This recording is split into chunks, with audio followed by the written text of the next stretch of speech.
Mona Foundation has one of the most giving, generous, sensitive, and insightful boards I've ever been a part of.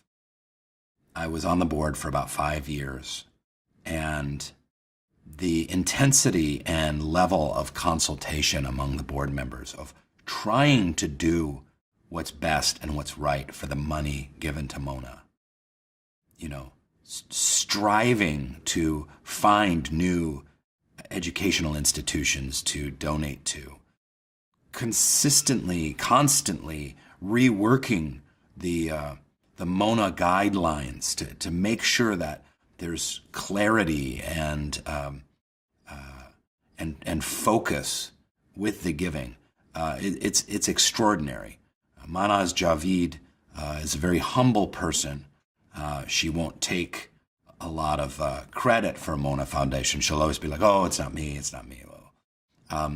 But she founded it, and really under her guidance, under her vision, Mona Foundation has taken off. We're almost at 20 years now with Mona Foundation, and I would say for the first 15 years there was no executive director. There was a couple of part-time staff and a lot of volunteers, because Mona didn't want to spend any of the money coming in on overhead. We had a free office space that was donated to us. We didn't want to be spending $100,000 a year on office space and a couple $100,000 a year on salaries and hiring marketing companies and grants writers and that so many nonprofits do, where you look at 30, 40, 50% of their expenditures, and it's to these other things. It's not going to the programs themselves. So it really was a volunteer organization. But then when it hit a certain level of growth, it's like, okay, we can't function this way anymore.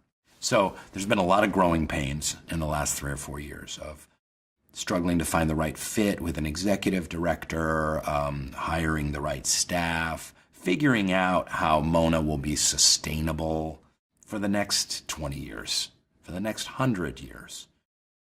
That's part of what's fascinating and been fascinating about working on Mona, is building an institution.